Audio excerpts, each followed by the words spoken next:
ನಮಸ್ಕಾರ ಸ್ನೇಹಿತರೆ, ಸ್ವಸ್ಥ ಸಮಾಜ ಚಾನಲ್ಗೆ ತಮಗೆಲ್ಲರಿಗೂ ಸ್ವಾಗತ. ಇವತ್ತಿನ ದಿನ ನಾವು ಬೇಗ ಏಳಬೇಕು, ಏಕೆ ಏಳಬೇಕು, ಏಳುವುದರ ಅನುಕೂಲಗಳೇನು ಎಂಬುದನ್ನು ಹೇಳಬಯಸುತ್ತೇನೆ. ಬೇಗ ಎಂದರೆ ಅಟ್ಲೀಸ್ಟ್ ನಾವು 5:30ರಿಂದ 6 ಗಂಟೆ ಒಳಗೆ ಆದರೂ ಏಳಲೇಬೇಕು. ಬೇಗ ಏಳುವುದರಿಂದ ಅನುಕೂಲಗಳೇನೆಂದರೆ, ನಾವು ನಮ್ಮ ಡೈಲಿ ಆ್ಯಕ್ಟಿವಿಟೀಸ್ಗಳನ್ನು ರೈಟ್ ಟೈಮ್ಗೆ ಮಾಡಬಹುದು. ಡೈಲಿ ಆ್ಯಕ್ಟಿವಿಟೀಸ್ ಅಂದರೆ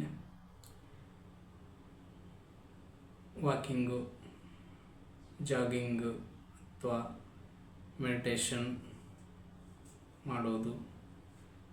ಹಾಗೆ ನಾವು ಆಫೀಸ್ಗೆ ಹೋಗೋರಾದರೆ ಆಫೀಸ್ಗೆ ಹೋಗಲು ಬೇಕಾಗುವುದನ್ನು ರೆಡಿ ಮಾಡಿಕೊಳ್ಳುವುದು, ಅಂದರೆ ಬ್ರೇಕ್ಫಾಸ್ಟು, ಬಟ್ಟೆ ಐರನ್ನು ಮತ್ತು ಎಲ್ಲವನ್ನು ರೈಟ್ ಟೈಮ್ಗೆ ರೆಡಿ ಮಾಡಿಕೊಂಡು ನಾವು ರೈಟ್ ಟೈಮ್ಗೆ ಆಫೀಸಿಗೆ ಹೋಗ್ಬೋದು.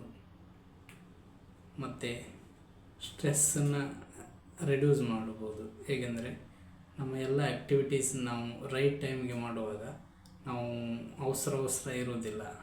ಸೊ ನಮ್ಮ ಮೈಂಡನ್ನು ಕೂಲಾಗಿ ಇಟ್ಕೊಂಡು ನಮ್ಮ ಕಾರ್ಯವನ್ನು ನಾವು ಮಾಡ್ಬೋದು. ಮತ್ತು ಮೂರನೇದೇನೆಂದರೆ ನಾವು ಪ್ರಶಾಂತವಾಗಿರಬಹುದು.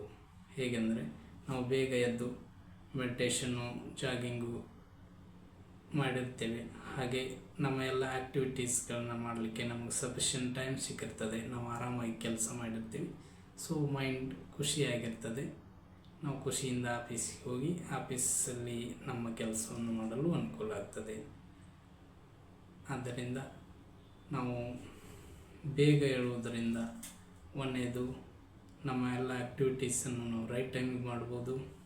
ನಮ್ಮ ಆರೋಗ್ಯವನ್ನು ಸರಿಯಾಗಿ ಇಟ್ಟುಕೊಳ್ಳಲು ಅನುಕೂಲವಾಗ್ತದೆ.